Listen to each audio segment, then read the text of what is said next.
Welcome to Just Energy Radio with your host, naturopath and medical intuitive, Dr. Rita Louise. We have learned from Einstein's theory that matter and energy are one. Physicists believe that all systems in nature have their own particular way of vibrating. From the swinging of a pendulum to the waves of the ocean to the light that brightens the sky each day, each of these oscillates at its own unique rate. The same holds true for every thought, feeling, event, or word we speak. Each has its own frequency or rate of vibration. What many of us don't realize is when we take everything in our universe down to its simplest form, it is all just energy. Join Dr. Rita Louise on a journey through time and space where past, present, and future collide. Today, what you believe may be called into question. What we want to know is, who made up the rules? Be brave and step outside the box. We are about to turn our world upside down and venture into the unknown. Hold on. We are departing our own beliefs and entering alternative realms. Enjoy the possibilities. Hello and welcome to Just Energy Radio. I'm your host, Dr. Rita Louise, and thank you all for tuning into the show today. Yet another excellent show. We're going to be speaking with Alfred Webre about his new book, The Omniverse. Just a little quick housekeeping thing. If you haven't become a Just Energy Radio insider, I do suggest that you go by the website. That's www.justenergyradio.com.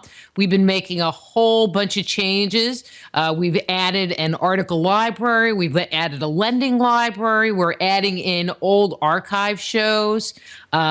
There's just a lot of exciting changes happening on the website, especially if you become a Just Energy Radio insider. So justenergyradio.com. But the show is brought to you by soulhealer.com, where you can find out about all the products and services I offer, including medical intuition evaluations and energy healings. It's also brought to you by the Institute of Applied Energetics, where you can jumpstart your intuition today by downloading their free 50-page guide. That's appliedenergeticsinstitute.com. Let me tell you a little bit about Alfred Webre and get him on the air. Alfred Webre is a graduate of Yale University and Yale Law School and a former Fulbright scholar. He has taught economics at Yale University and constitutional law at the University of Texas. He is a former general counsel to the New York City Environmental Protection Administration, former director of the 1977 Carter White House Extraterrestrial Communication Study, and former NGO delegate to the United Nations. The author of Exopolitics, Politics, Government, and the Law in the Universe, he is recognized founder of Exopolitics, the study of relations among intelligent civilizations in the multiverse. His website is exopolitics.blogs.com. Please welcome Alfred Webre. Hey, Alfred, how are you? Dr. Rita, I'm very, very happy to be here and to join you. You're one of my favorite people to discuss these matters with on the air. Well, I am just so excited to have you on. And I know I had you on before, but I must have had a different bio for you because your bio is really freaking impressive. And we're friends and everything. Yeah. And that's actually me. They say that I'm a 5-planet Gemini. That is, I have 5 planets in Gemini. And they say that Geminis like to cram a lot of life experience into one single life. And I think that that's what I've been trying to do is just, I kind of like flit from flower to flower and then crammed in as much life experience there. And then I had to go and get some more experience over there. And I'm already up to the Omniverse now. I mean, That's right. Who knows what's next? See, my thought is I figure if I just get a lot done, then I maybe won't have to come back, another several thousand times to finally figure it out and get it right. But today we're going to be talking about extraterrestrial life. And I want to just start the conversation with what kind of life is out there, humanoid, gray. I mean, we hear all kinds of names being thrown out. And what have you uncovered in your scholarly pursuits? Right, right. Very good question. Well, almost before addressing what have I uncovered, I would address where have I uncovered it, because the answer is different if I would answer the question, where in the multiverse have I uncovered what particular life? Or where in the Omniverse, rather, have I uncovered what particular life? And to make kind of a basic division of life so that we understand what the significance of the discovery of the Omniverse is, let's divide life into sort of two different classifications. One is what I would call life from the spiritual dimensions. In other words, an example of life from the spiritual dimensions is either souls or spiritual beings or source or God. And those are that's life that is not made up of time, space, energy, or matter. And then on the other side, we would talk about life that is made up of time, energy, space, and matter. And one scientific term that has developed for those is exophenotypes. And that's an exopolitical term. It's also an anthropological term. And in those, we can come up with whatever format intelligence wants to take to manifest itself, be it a biological format. In other words, it can manifest itself as humans or primates, which are humans, the typical way that primates intelligence manifests itself in primates. Higher intelligence is through the human form in the universes, and the typical way that lizards manifest themselves in the high intelligence manifests itself in the, kind of the reptilian format is through the intelligent reptiles and reptilians. And the same thing, the typical way that the plant kingdom manifests itself as an exophenotype is through what we call the grays. And there are about 150 species of grays. And wait. So grays are like plants? Yeah, yeah. For example, humans, reptilians, avians, felines, ETs are all biologically based higher intelligence from the animal kingdom. And that's the way that the animal kingdom manifests itself as higher intelligence. The way that the vegetable kingdom manifests itself as higher intelligence is as grays. There are about 150 species of grays, and the way that we say that is because the grays use chlorophyll and very much sort of a plant-based biology. Yeah. And I have to tell you, I have like these really weird commentaries going through my head, but keep going. I'm just trying to be quiet because they're kind of funny. Yeah. And then the mineral kingdom manifests as higher intelligence through silicon-based beings and and other mineral-based beings, because intelligence, you see, we call all of these avatars because what the basic model that we've been able to develop using the rules of science, the scientific method. And the scientific method boils down to you have a laboratory protocol and you can get replicable results. And as soon as you have that in a laboratory protocol, or you can prove something through the law of evidence, through replicable observation, then you can call it official knowledge. And so that's how we approach this. Normally, everything in the universes or the multiverse, which means the collection of all the universes, it contains the totality of time, space, energy, and matter. And science doesn't have a quarrel with that because you can measure it.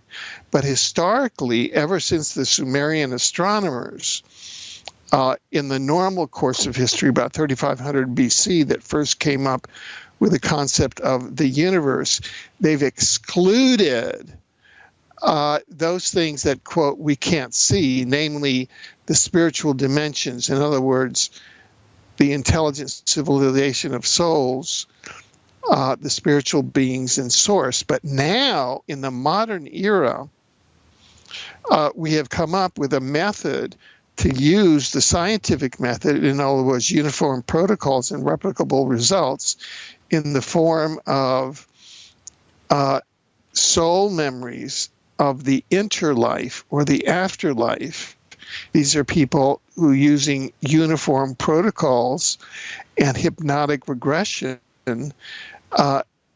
retrieve, and these are, like large number of cases, so you can have a statistically significant sample. They provide what the interlife is out, what the afterlife is like, what the life of the soul is like, what the spiritual beings are like, what source is like, how souls are created, etc. So now we're moving that out of the column of religion, which was introduced around 3500 BC by a sort of manipulatory race of ETs, the Anunnaki, that came here to occupy us. They deliberately took exopolitics and put it in a fuzzy ball because they wanted to be the gods, and they wanted us to go into religion because it was a control tool and a control mechanism.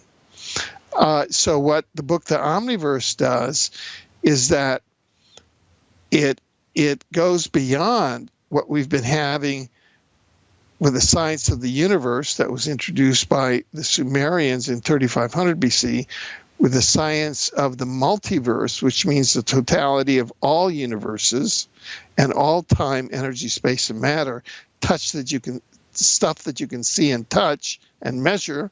That was introduced in 1895 by the American philosopher and psychologist Henry James from Boston. And that, science has been playing around with string theory, trying to get it down. But they've all been gatekeeping and keeping out what the Anunnaki initially kept out, and that's the afterlife and the inner life. And even though you have parapsychologists that have been doing it for about a century, and, you have a couple of very brave institutions in the United States, like the American Society for Psychical Research, or even Ryan down at Duke, will get into these areas, or Ian Stevenson, professor at the University of Virginia Medical School, and he studies on reincarnation.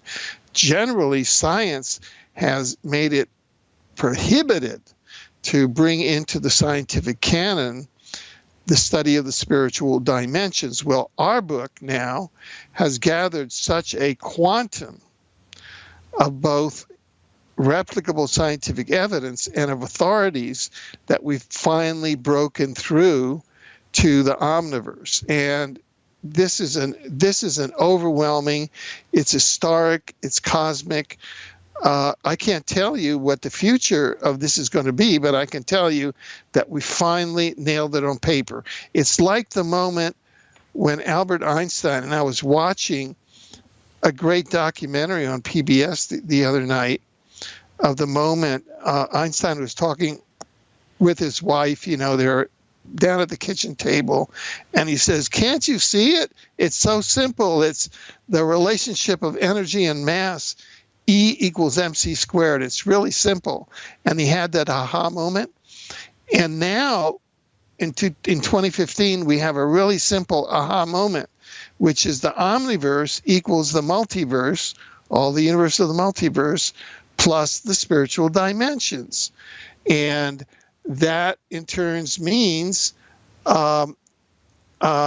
the spiritual dimensions, meaning the intelligent civilizations of souls, the spiritual beings, and source or God, and we can get into each one of those and show exactly what they are. I have to tell you, you're kind of blowing my mind away here, and I already have like a whole other pile of questions. So I'll start here because this was the most recent comment. You said that there's the Omniverse plus the spiritual dimensions. So the spiritual dimensions are not considered inside the Omniverse? Excuse me if I caused any confusion. Let me go back. The formula would be the Omniverse equals the multiverse plus the spiritual dimension. Okay. Now, see, that makes sense to me. That makes sense to me.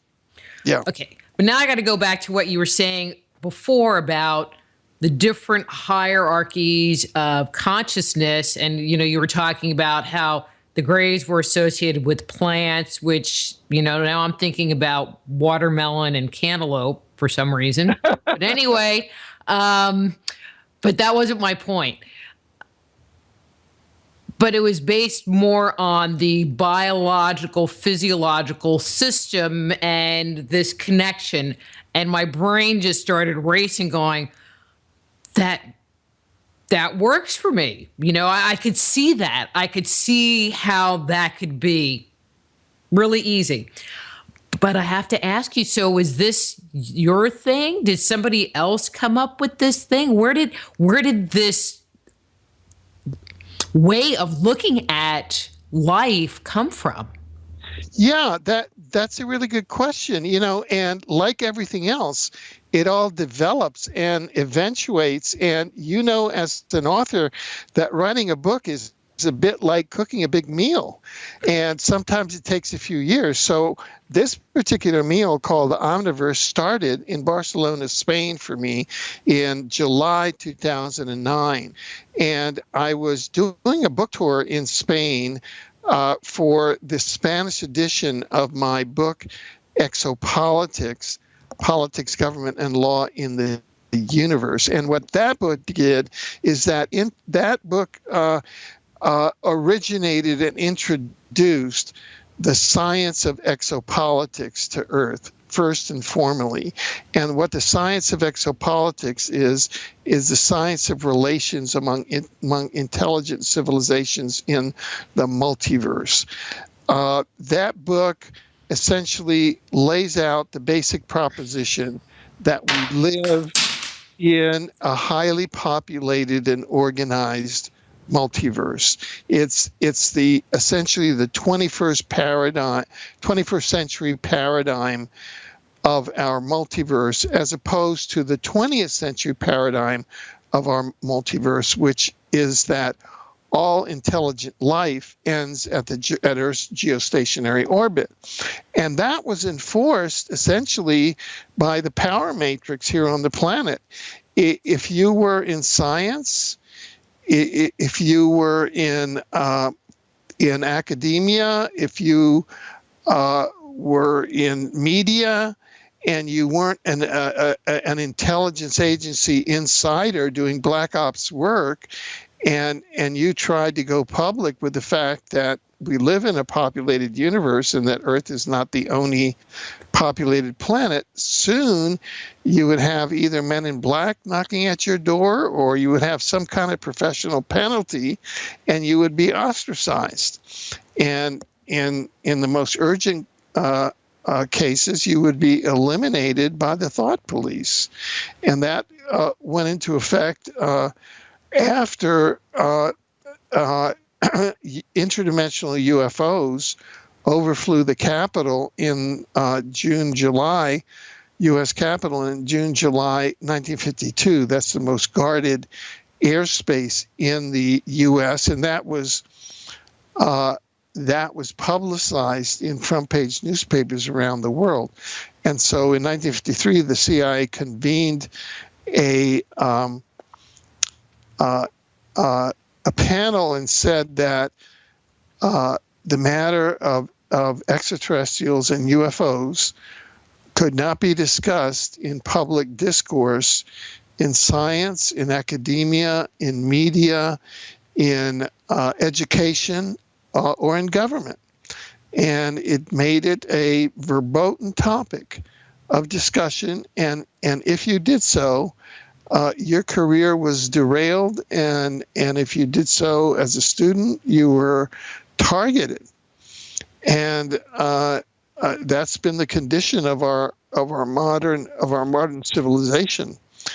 And they did that because the U.S. government had entered into secret treaties with manipulatory ETs, the Draco reptilians and the Orion Greys, and because there had been a long-term covert occupation of this planet by manipulatory ETs like the Anunnaki, who had imposed a power matrix on governance, on religion, on institutions like money.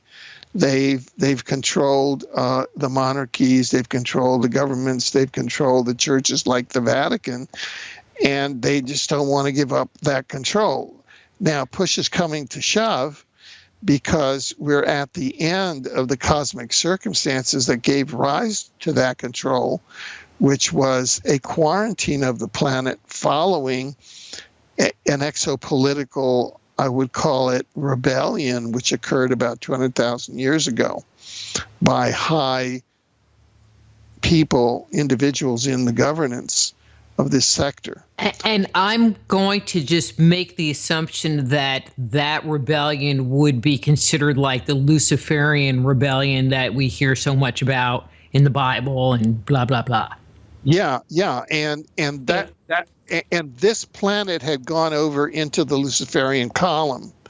And so everything, making this planet like a backwards planet, i.e., everything on this planet is totally backwards. Like the churches, like if we look at the Vatican, that we think is the Church of God, it's really the Church of Lucifer. And I say that because we have, again, replicable evidence that the popes and the cardinals engage in ritual child sacrifice and worship these kind of diabolical entities, and they worship kind of a soulless artificial intelligence, and that has now, and they're also in league with a manipulatory reptilian Draco from Draco reptilian and other manipulatory civilizations from Orion. And that historically is why this planet has been so negatively impacted, and why our principal public product has been war, disease, crime, and poverty, because we've essentially been taken into this dark regime. Well, that's coming to an end now. We had sort of personnel or representatives. We had a first phase that came in through representatives. The initial incarnations were, the Buddha, the Christ, people like that, and now there's a whole crop of what people call star seeds that are starting to come in, and we're like the follow-up. And slowly, we're setting the conditions for the reentry, the lifting of the spiritual quarantine, and the reentry of this planet into the rest of universe society. And so that part of that is that we're doing just basic education in exopolitics. And you can look at the book, The Omniverse, it's just kind of a basic, I wouldn't want to put any, like kindergarten or first grade. I would just say it's basic education, okay? Now the planet is ready. The scientific canon, they've studied the universe, then now they've studied the multiverse, and they've really gotten into that over the last 100 120 years since 1895, and now they're ready for the Omniverse, and that is to understand that souls, the interlife, the afterlife, the spiritual beings, reincarnation, and God itself is not a matter of faith, it's a matter of science. And so it's an integration of what has traditionally been called spirituality and science. And just to give you a science-based indication, a lot of this information is documented in the book, The Omniverse. I'm kind of just summarizing it. People who read it will have the opportunity to go in it in depth and then, digest it and think about it.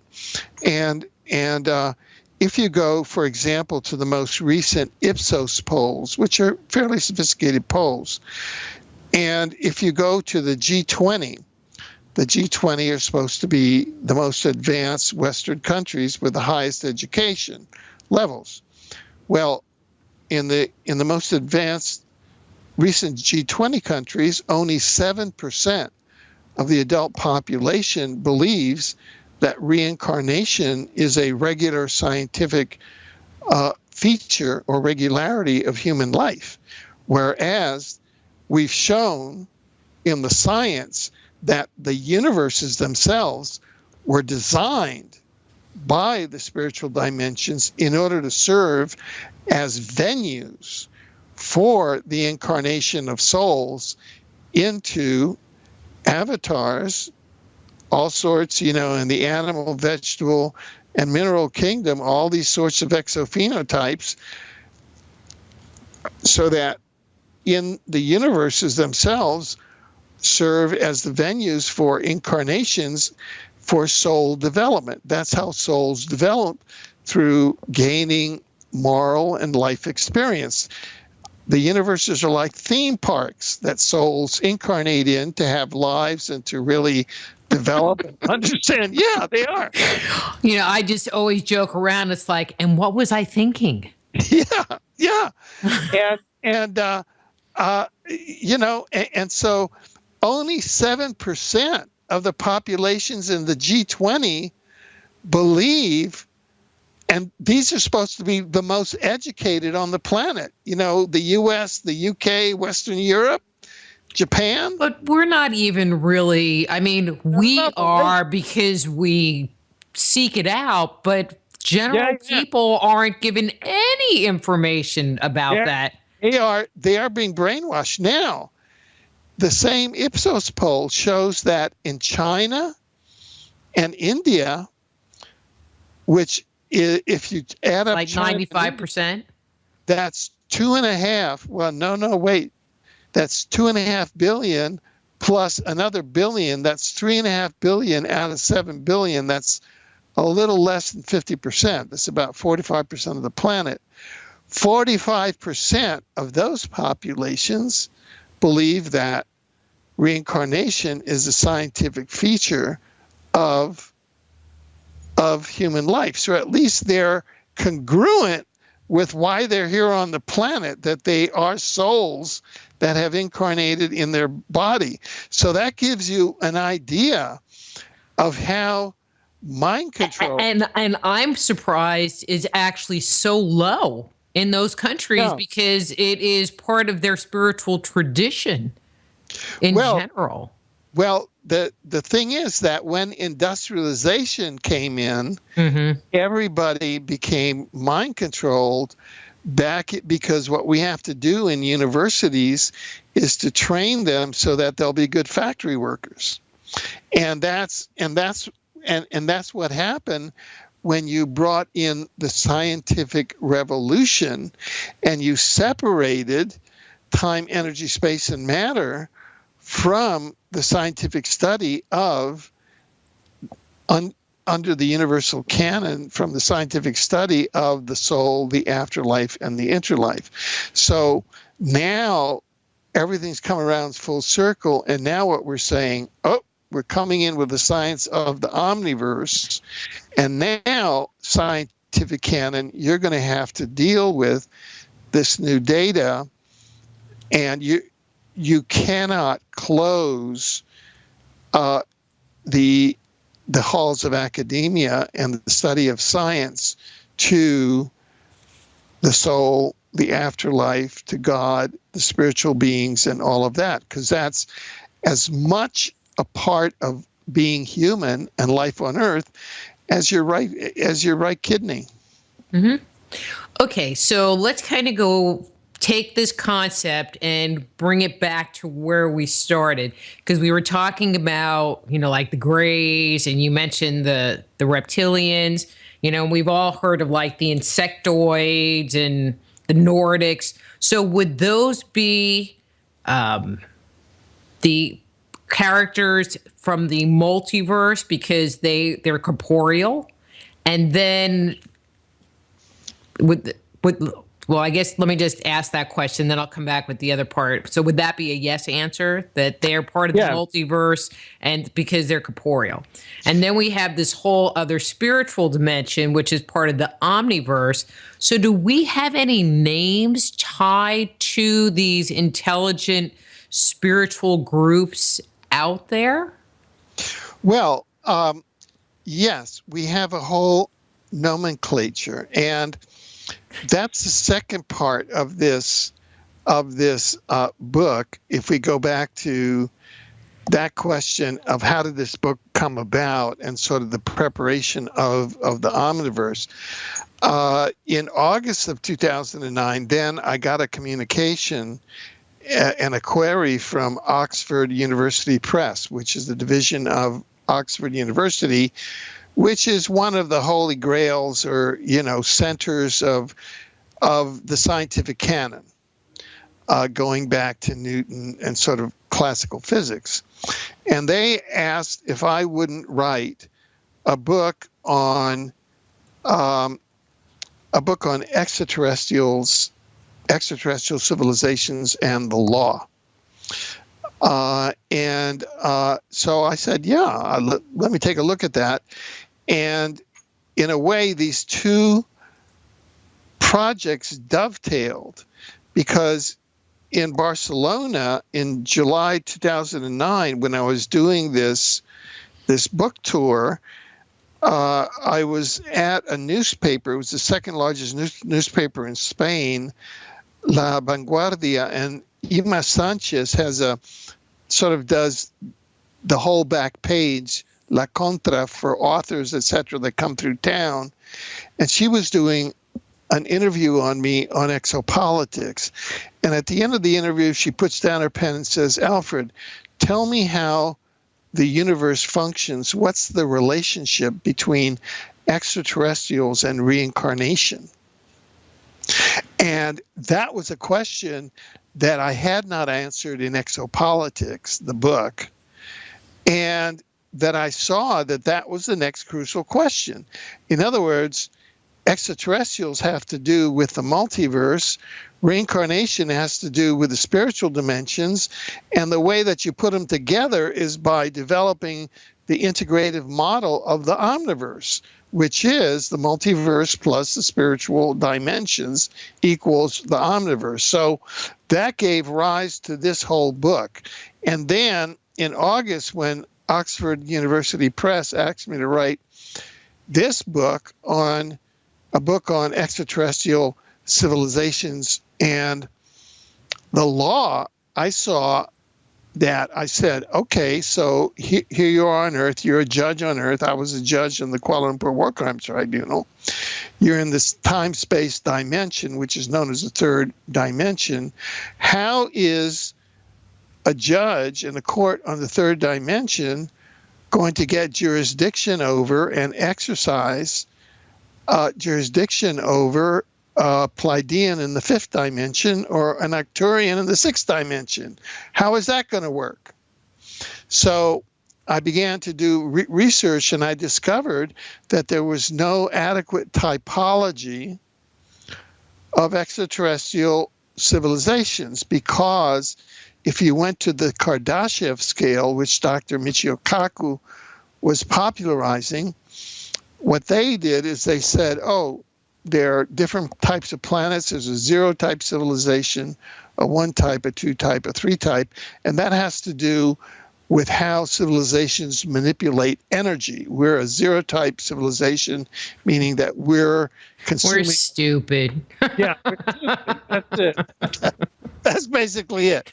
And we're just now recognizing that we have to move up to 1 type, which is that we live off the energy of the universe. And most 0 types civilizations self-destruct before they get to a 1 type. And we're just now figuring out that we use, instead of using oil, we should use solar and we should use free energy. And, we're battling all the powers that be that want to, destruct us. So what I realized then, and because I sat down and thought about it, is that if you start polling Arcturians and you polling Pleiadians and you poll Syrians and everything, they self-describe themselves, because I looked at book by Arcturian telepaths and everything. They self-describe themselves by the dimension in which they're based. In other words, they'll tell you, I'm a Pleiadian from the 5th dimension, I'm an Arcturian from the 6th dimension, and that's how they see their reality. And when they come into this reality, they will, make a wormhole, and they'll come into this 3rd dimensional time space. And I have colleagues who actually photograph them in this dimension. Do they end up taking on any kind of a physical form or an ectoplasm or anything? Yeah, they what we call UFOs are interdimensional spacecraft that have the capacity to open their own wormholes and come into this dimension. And again, you can go to exopolitics.com and see a lot of articles that we've written with some of our colleagues that have photographed, especially at UFO DC, that have photographed interdimensional spacecraft that have landed on the U.S. Capitol, have landed on U.S. Senate office buildings, on etc., and have landed right next to the White House. There's an interdimensional UFO base right next to and underneath the White House. They go back and forth. And the U.S. Capitol Police know all about this. The White House knows all about this. And they're all lying through their teeth because they don't know what to do. They're all bound up in fear because they're bound up in continuing the world of war, disease, crime, and poverty, because they're all creatures of the power matrix here on Earth, and they haven't opened up to Omniverse science yet, and they're not coming from their souls. They're not in Omniverse integrity yet. They're still coming from fear. Okay, all right, but wait. Okay, so they have these multidimensional portals outside the White House, but I guess, all right. So when I, from my metaphysical background, New Agey type background, think of Pleiadians, all right, not Syrians, but Pleiadians or whatever, these non-corporeal 6-dimensional beings, we're always told that they are kind and benevolent. Can you have these higher dimensional beings, but also have them be negative? Of course. And no way. Part of the problem of our planet here is that we've been targeted by upper dimensional manipulatory ETs. And a couple of examples are that in 1933, according to whistleblowers, the Orion Greys, who were fronting for the Draco reptilians, who had about 100 years ago timelined Earth and Mars for occupation. In other words, they wanted to move Earth from being Earth and Mars from being human planets to being reptilian planets. They wanted to take over this sector of the galaxy. And so we had what we called hyperdimensional war. We've been under a condition of hyperdimensional war for about a century. So what does that mean, hyperdimensional war? That means that two civilizations that are in a higher dimension than ours, that are kind of lower fourth dimension, namely the Draco Reptilians and the Orion Greys, have been engaged in a dimensional invasion of the third dimensional humans on Mars and Earth in an attempt to take over, to overtake and to terraform both Earth and Mars, so that Earth and Mars would become Draco Reptilian, Orion Gray, and artificial intelligence planets for artificial intelligence, and not humans, and not soul-based humans. And that's what we call the transhumanist agenda. And so what occurred, because the Draco Reptilians and the Orion Greys operate from the lower fourth dimension, they operate a bit out of time, so they're looking down at us. The Draco, the Orion Greys fronting for the Draco Reptilians, signed treaties with the Franklin Delano Roosevelt administration in 1933. They signed correspondent treaties with the Nazi government in 1936 that transferred, sort of advanced war-making technology and kind of UFO technology, both to the U.S. government and the Nazi government, in exchange for abduction rights. But what it really did was that it entrained both governments into Gray and Draco Reptilian mind control, so that both governments were taken over at the mind control level by the Draco Reptilians that are closely allied to an invading inorganic artificial intelligence, which is non-soul trained. And that's how we arrived at the modern era, which is transhumanist and which is moving toward the robotization of humans. And that's why we had World War II and now trying to move to World War III. Well, that's a lot to take in. Is that why there is this, I'm going to say, emotional conflict going on the planet between the people that sit there and say, we should love one another, take care of the environment, like the pro-positive people, and then this whole undercurrent of fear and intimidation? Is this mind control going on from two different groups for the consciousness of humanity? Yes, that's exactly it. And it gets fairly sophisticated, and it's almost as though there are almost two different timelines that are going on. There's like an artificial timeline, which is the timeline that is creating war, disease, crime, and poverty. And that's like the war machine. And that's all of the governments and that part of the populations that are bound up in fear and bound up in supporting all of that stuff. And that's supported by the Dracos and all the people that are under. A lot of the governments are still under Draco and Gray mind control and under AI mind control. For example, all of the mass shootings in the United States and things like the Paris Friday the 13th, that's all artificial intelligence rollout.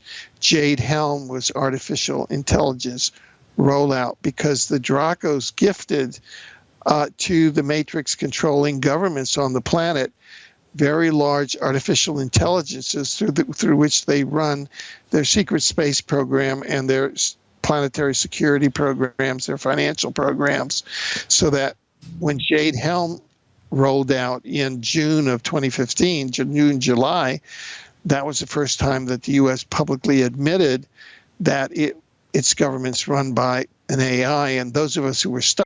What's better than all pumpkin everything? Everything you need on GoPhone from AT&T. It gives you unlimited talk, text, and data usage with the first 1.5 gigabytes at high speed. Plus, it's only $40 a month after a $5 auto refill discount. AT&T, mobilizing your world.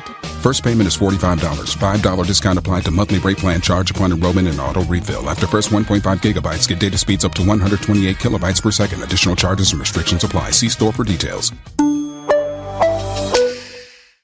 That knew that the AI was going to be rolled out in Europe in the fall of 2015, and that's what Paris Friday the 13th was all about. If you look at Friday the 13th, there is a specific word for the fear of Friday the 13th. It goes back to the Crusades in the Middle Ages, when on Friday the 13th the popes ordered the ambush and all of the Knights Templar, and also it goes back to Christ and the 12 apostles, the number 13 there. So all of that is kind of stirring up this ritual fear.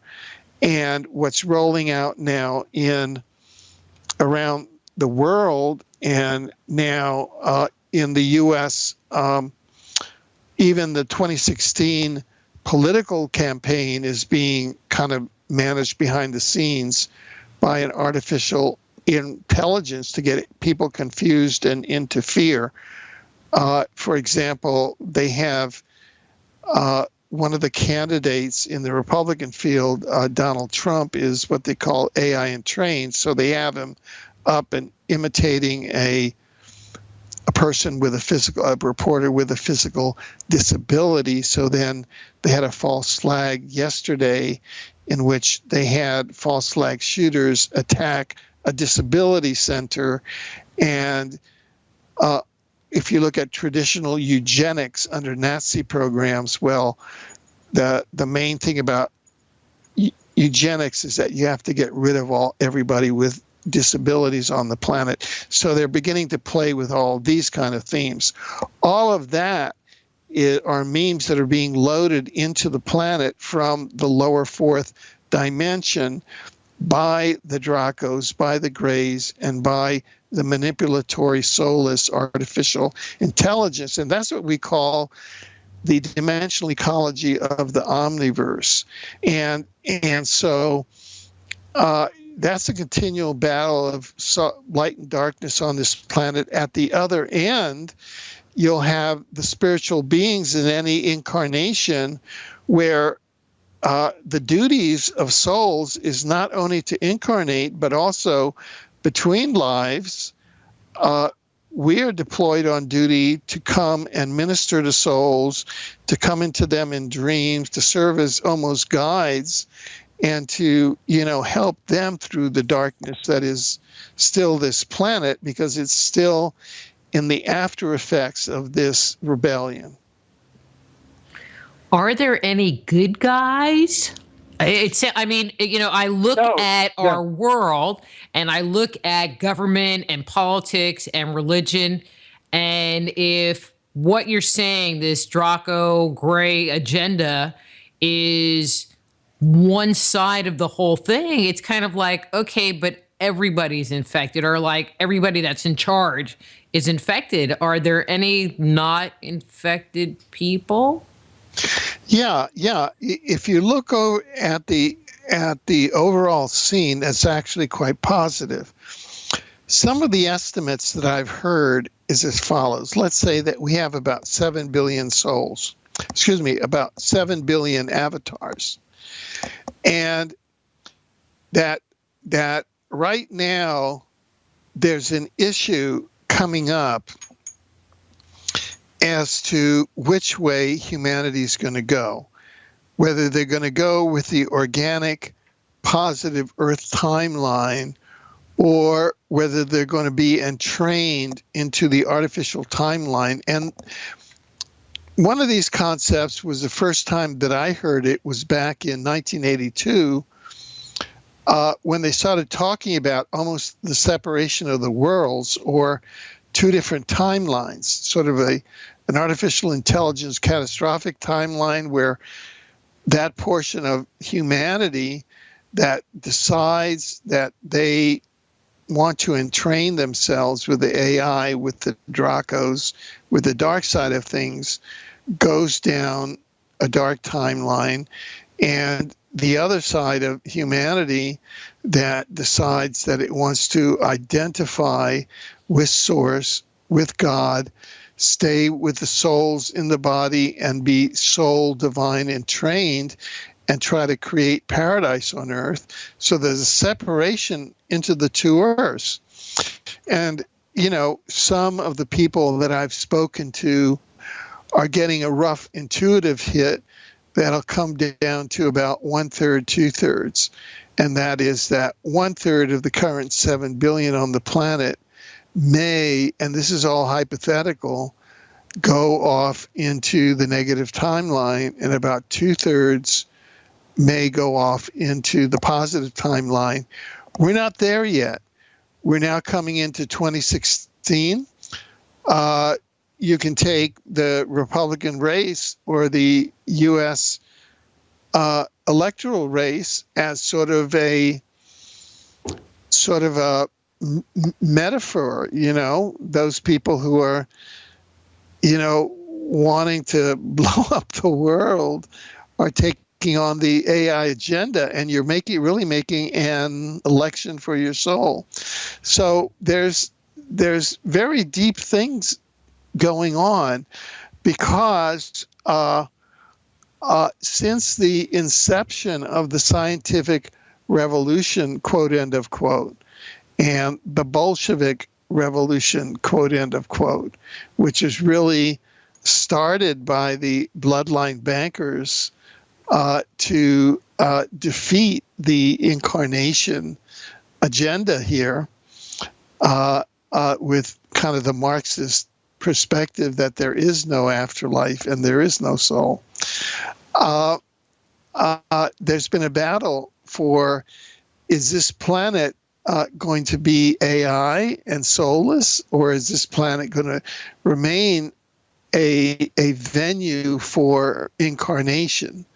And, you know, we're still kind of battling that battle. Now, we don't know what the outcome is. It might be that this planet either goes one way or the other, or it splits up into two planets. And so that was really my purpose in working over these last number of years to bring forth a science-based model of the Omniverse, to bring forth evidence and a model that had been hidden away from the public eye, that had been hidden away from science for a long time, from at least the Sumerians and the Anunnaki occupation, that have been hidden away through the various iterations of the Vatican, you know, who are the Vatican is just the Roman emperor that has been morphed, and,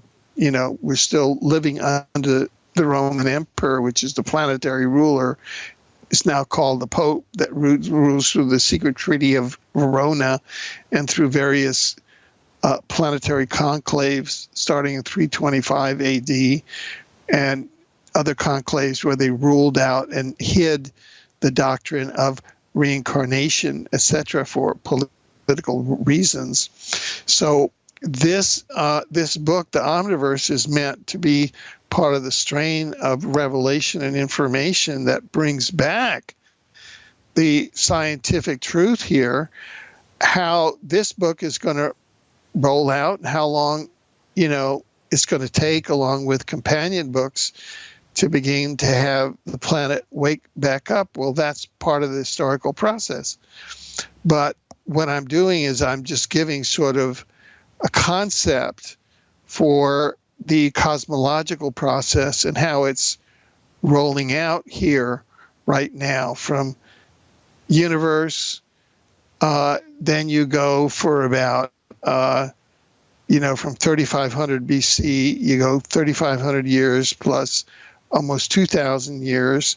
So you're going about 5,000 years, and then the multiverse comes up, and then all of a sudden, about 200 years after that, or 150 years out of that, after that, because you're on an exponential scale, the Omniverse pops up, which gives you a much more complete picture.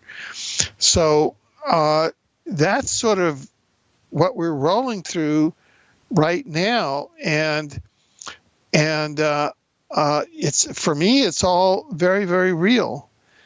And okay, so let me ask you this question, because we're getting a little bit close to break, but there's been several questions coming up in the chat room that now they're giving me a bad time, and so this was from Sonic and American Road Warrior, and the question is, what is your personal experiences with ET contact?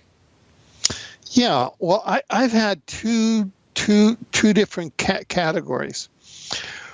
One category, and these are all documented. People can go to exopolitics.com, and they can go to newsinsideout.com. And a typical one would be when we went down to Mount Adams, that's in the Cascades, down to Iseti, the Iseti Ranch, and there, and we'd be, which is an interdimensional portal for interdimensional ETs that goes back to Native American times. And so we'd be down there. I was one of the speakers at the annual Iseti conference there. Just go to iseti.org. And if you go to the articles on exopolitics.com, you'll see videotapes and photographs associated with the ET craft and spacecraft associated with everything that I'm going to be talking about. Okay, and we have 4 minutes. Just so okay. Talk fast. So really fast, we would be about 200 people in a circle. We would do a kind of a meditation to call in the craft. The craft would be about a half a kilometer in diameter. There would be telepathic contact with the craft. The craft would say, hey, maybe we're going to beam you on board tonight. Maybe we were beamed on board. And the whole thing would be videotape. So there's a videotape of the whole thing. So that's a typical time. The second type of interaction that I've had was in February of 1973. In my Soho loft, this enormous energy came down upon me. I said, "Who are you?" It said, "I'm the Holy Spirit." I said, "Who am I?" They said, "Thou art Peter, and upon this rock I will found my church."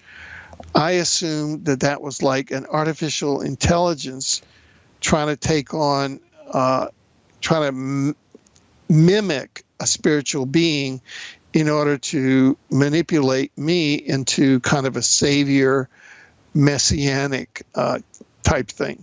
So I've experienced both AIs and I've experienced authentic ETs. Well, okay. All right. So I'm going to ask this real quick, and I don't know if you'll have an answer, but this was Sonic's question, and he reposted it. He said, you worked for the UN. Who is the alien greeter at the moment? I didn't work for the UN. I was an accredited correspondent at the UN, and I was a non-governmental organization representative at the UN. I don't know what he means, alien greeter. I don't know. I was kind of thinking like Walmart greeter. I don't know. Yeah. Well, the music's going to be coming up here in a little bit, and so I just want to plan where we're going to come back. How's about on the other side of the break, we turn our attention to Mars. Oh, great. And what's going on there. But I have to tell you, this has been really interesting. Good. And really good. And I know the music's going to come up here in a second. There it is. Ooh, I must have been having a psychic moment. Okay. I'm Dr. Rita Louise. We're here talking to Alfred Webre about his book, The Omniverse. And we'll be back with Alfred after these words from our sponsors.